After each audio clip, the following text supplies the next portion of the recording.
배 같은 과실나무의 치명적인 과수 화상병이 도내에서도 처음 발생돼 방역에 비상이 걸렸습니다. 해당 농가에 대해서는 긴급 조사와 예찰이 진행되고 있습니다. 지난해 군산에서 길고양이에게 화살촉을 쏴 다치게 한 40대에게 징역 1년에 집행유예 2년의 징역형이 내려졌습니다. 인수공통 전염병 연구소의 국립감염병 연구소 전환 요구에 전북대가 구체적인 조건을 내세워 전라북도와 정부의 수용 여부가 주목됩니다. 안녕하십니까. 전주 MBC 뉴스데스크입니다. 뚜렷한 치료제가 없이 막대한 피해를 내는 과수 화상병. 농도 전북에서도 처음으로 발생했습니다. 농정당국이 긴급 방역에 나섰는데 확산할 경우 과수 농가에 큰 피해가 우려되고 있습니다. 마재호 기자입니다. 익산시 낭상면의 한 과수원. 안쪽으로 들어가 보니 잎과 줄기가 시들고 갈색으로 변해 있습니다. 조기 발견이 어렵고 방제 기술이나 치료제가 없어 과소나무의 구제역으로 불리는 과수 화상병에 걸린 것입니다. 농가 주인이 지난달 15일쯤 잎이 시든 것을 처음 발견했는데 닷새 만에 눈에 띌 정도로 번지기 시작해서 보름 만에 과수원 전체로 확산된 것입니다. 눈에 보이게 이렇게 많이 확산되는 경우는 주위에서고 얘기도 안 들어봤어요, 사실. 저희가 깜짝깜짝 놀랄 정도로 시들어가고 죽어가고 있어요. 3만여 제곱미터 규모의 이 농장에는 사과나무 800주와 배나무 120주, 그 밖에 매실과 자두, 살구와 복숭아나무가 있는데 모두 매몰 처리를 해야 합니다. 과수 화상병은 잎과 꽃, 가지, 줄기, 과일 등이 불에 탄 것처럼 붉은 갈색이나 검정색으로 변하는 세균성 병으로 사과나 배에는 치명적입니다. 우리나라에서는 지난 2015년 경기도 완성에서 처음 발견됐으며 사과 주산단지인 충주 등지로 번져 막대한 피해를 주고 있습니다. 그동안 전북에서는 발생하지 않았었는데 이번에 처음 확진된 것입니다. 한번 들어오게 되면은 그 전염 속도가 굉장히 빠르기 때문에 신속하게 매몰을 하셔야 됩니다. 그리고 그 잔대물이라든지 이런 것들을 빨리 처리를 해야만 번지지 않지. 농정당국은 과수 화상병이 발생한 농장을 중심으로 반경 2km 내에 있는 8개 농장에 대해서는 긴급 조사를 마쳤고 5km 내에 있는 13개 농장에 대해서는 예찰을 하고 있습니다. 하지만 아직 감염 원인을 파악하지 못하고 있어 확산세가 지속될 경우 도내 과수 농가에 큰 피해가 불가피할 전망입니다. MBC 뉴스 마재호입니다. 해수 온도가 높아지면서 도내 서해안에서 비브리오 폐혈증균이 올 들어 처음 검출됐습니다. 전라북도 보건환경연구원은 지난달 25일 채취한 해수에서 비브리오 폐혈증균이 분리됐다며 전국적으로 연평균 50명 정도 환자가 발생하고 치명률이 높은 만큼 주의를 당부했습니다. 비브리오 폐혈증균은 해수 온도 18도 이상에서 활성도가 높아지며 여름철에 해수나 갯벌, 어패류에서 주로 검출되고 있습니다. 1,000명이 넘는 학생들이 기침, 발열 등의 증상으로 코로나19 검사를 받은 것으로 나타났습니다. 전라북도에 따르면 지난달 20일 순차적 등교 이후 지금까지 도내에서는 고등학생 700여 명, 중학생과 초등학생 각각 100여 명, 유치원과 어린이집 10여 명 등 모두 1,017명이 기침과 발열 증상을 보여 검사를 받았는데 아직 확진자는 없습니다. 보건당국은 이들 학생이 의심 환자를 접촉한 경우가 아니면 즉시 등교를 허용했습니다. 지난해 군산에서 길고양이 한 마리가 머리를 심하게 다친 채 발견됐습니다. 머리에서 사냥용 화살촉이 발견됐는데 경찰 수사 결과 40대 남성의 짓이었는데요. 법원은 사람을 다치게 한 사례를 기준으로 이례적으로 징역형을 선고했습니다. 조수영 기자입니다. 군산의 한 길고양이 보호시설. 개처럼 사회성이 좋다고의 이름 붙은 이른바 개냥이 천국인데 유독 한 마리만 경계를 쉽게 풀지 않습니다. 한쪽 눈이 불편한 이 고양이의 이름은 모시. 지난해 7월 머리에 모처럼 뾰족한 화살촉이 박힌 채 발견돼 붙은 이름입니다. 모시는 안타깝게도 한쪽 눈을 완전히 잃어버린 상태지만 화살촉이 뇌를 가까스로 비껴가면서 극적으로 생명을 건질 수 있었고 현재는 비교적 양호한 상태로 보호받고 있습니다. 동물단체의 고발로 수사가 이루어졌는데 가해자는 47살 박모 씨로 화살촉 유통 경로를 역추적한 경찰에 덜미가 잡혔습니다. 이후 동물보호법 위반 혐의로 재판에 넘겨졌는데 1심 법원은 피고인 박 씨에게 징역 1년에 집행유예 2년을 선고하고 160시간의 사회봉사를 명령했습니다. 주거지 마당에서 화살촉을 쏜 혐의를 모두 인정했고 초범인 점을 고려했다고 양형 이유를 밝혔습니다. 사람을 다치게 했을 때와 비슷한 형량이지만 동물단체는 아쉽다는 반응입니다. 좀 많이 아쉬운 판결이다. 예전에도 길고양이 학대했을 경우 징역형이 나왔지만 역시 집행유예로 아무것도 처벌받은 결과물이 없는 이런 사례들이 있었어요. 동물 학대 사건에서 쟁점은 피해 정도와 함께 이 동물이 과연 사람이 기르는 반려동물이 맞느냐는 겁니다. 똑같이 죽거나 다쳤어도 주인 있는 집고양이라면 반려동물을 사람의 물건으로 여기는 법리 판단에 따라 재물 손괴 혐의까지 추가해 가중 처벌해왔습니다. 최근 법원이 벌금 대신 실형을 선고해 엄벌했던 사건들의 공통점도 개와 고양이가 모두 주인이 있는 반려동물이란 점입니다. 실형이 나와가지고 표본이 되어야 된다고 생각을 하는 거예요, 저는. 길 아이들도 절대 학대해서는 안 된다. 길 아이들이라고 주인 없다고 이렇게 학대, 그건 있을 수 없는 일이다라는 걸. 동물 단체 측은 형량이 너무 가볍다며 검찰에 항소를 촉구한다는 방침인데 내년부턴 동물보호법이 한층 강화돼 죽음에 이르게 하는 학대 행위를 하면 3년 이하의 징역형이 내려질 수 있습니다. MBC 뉴스 조수영입니다. 이른바 N번방 사건 이후 도내에서만 디지털 성범죄 피의자 20여 명이 검거됐습니다. 전북지방경찰청은 랜덤 채팅 앱을 통해 10대 피해자에게 접근해 특정 신체 부위를 촬영하게 하고 전송받은 인천의 36살 남성 A씨를 아동 음란물 제작 혐의로 구속하는 등 모두 28명을 검거해 2명을 구속했습니다. 경찰은 사이버 성범죄 특성상 증거 확보에 시간이 걸려 구속영장 청구가 늦어지고 있으며 수사 중인 사건도 42건이라고 밝혔습니다.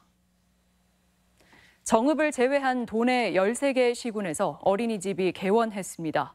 전라북도는 코로나19 의심 환자가 발생한 정읍시를 제외하고 나머지 13개 시군에서 1,138개 어린이집이 휴원 기간을 연장하지 않고 오늘부터 운영에 들어갔다고 밝혔습니다. 정읍시의 경우 해당 환자가 음성 판정을 받아 다시 개원이 가능한 상태가 됐으며 모레부터 59곳의 어린이집 운영을 재개하기로 했습니다.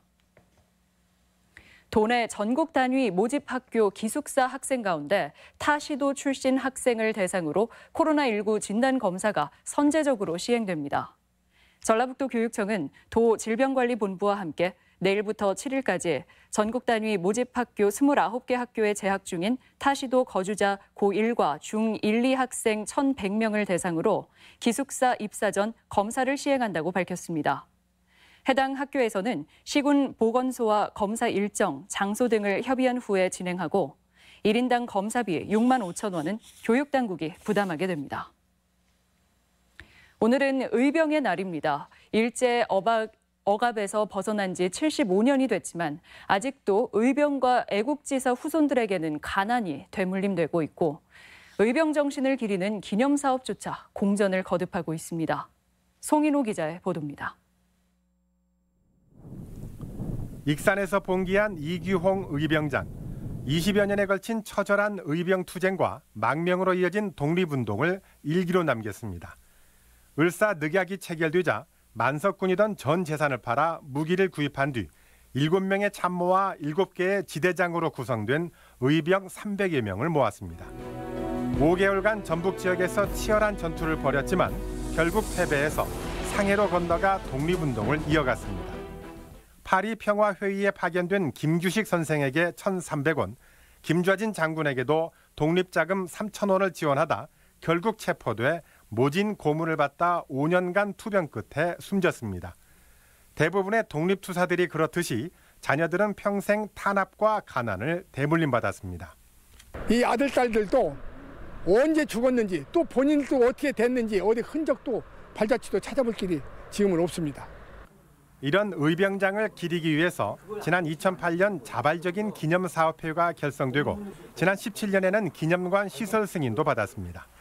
하지만 관련법은 보훈 사업에 필요한 재원 조성을 의무화하지 않아 몇 년째 공전만 거듭하고 있습니다. 시에서 예산 지원 안 해주니까 차일피일 미뤄온 것이 지금까지 온 거거든요. 조촐한 의병의 날 기념식. 참석자 대부분은 해방둥이 이전 세대여서 10수년 후에는 의병 정신을 기릴 기념식조차 열릴 수 있을지 의문인 게 현실입니다. MBC 뉴스 송인호입니다. 무주군이 항일 의병들의 넋을 기리기 위한 7연의총 합동 위령제를 개최했습니다. 안성면 공정리 7연의총에서 열린 행사에는 주민 등 50여 명이 참석한 가운데 국민의례와 헌화, 분향 등의 순으로 진행됐습니다. 7연의총은 전북 기념물 제27호로 신명선 의병장이 이끌던 의병 150여 명의 유해가 모셔진 곳이며 묘역은 1969년 주민들이 계곡 근처에 묻혀있던 유해를 수습해 조성됐습니다.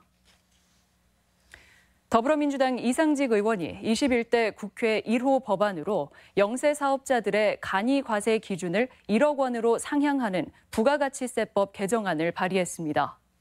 앞서 정부와 국회는 지난 3월부터 1년 동안 한시적으로 간이 과세 적용 기준을 연매출 8천만 원 이하로 확대했지만 영세 사업자의 부담을 줄이는 데는 미흡하다는 평가를 받아왔습니다.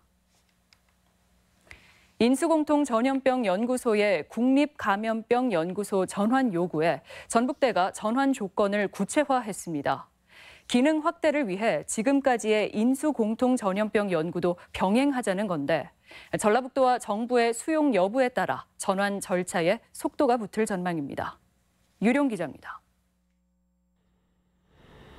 인수공통전염병연구소의 국립감염병연구소 전환 요구에 전북대가 기존 연구 병행을 제안했습니다. 국내 유일의 인수공통전염병 연구시설로 그간 진행해온 연구를 접기도 인력을 줄이기도 쉽지 않기 때문입니다.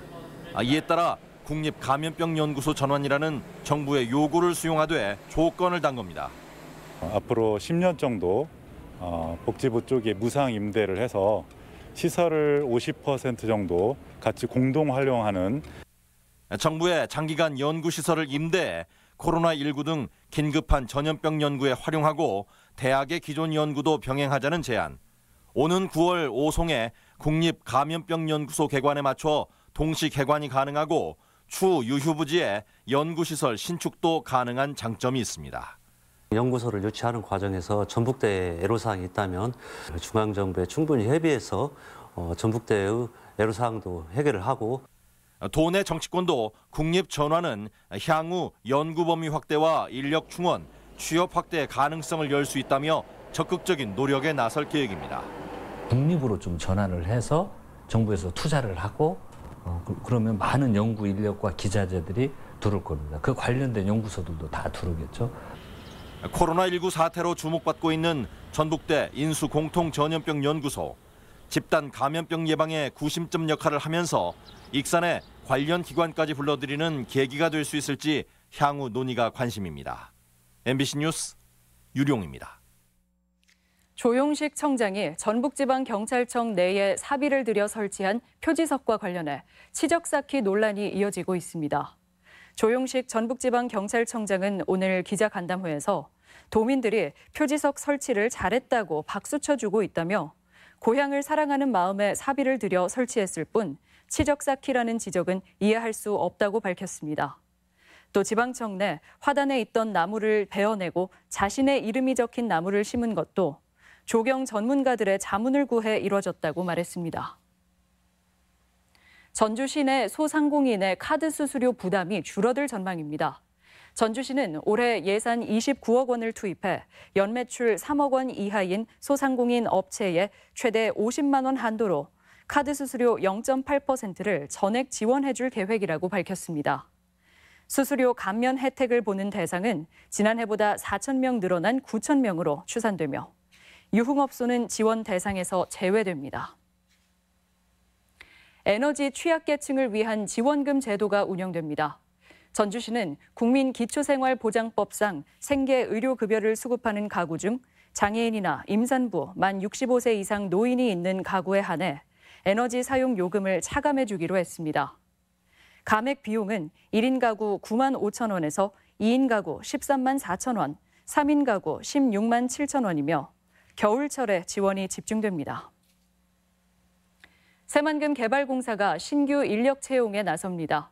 새만금개발공사는 올 상반기에 변호사 1명과 사업개발, 산업안전 분야 경력직 4명, 체험형 청년 인턴 6명 등 총 11명을 선발하기로 하고 오는 9일까지 지원서를 접수합니다.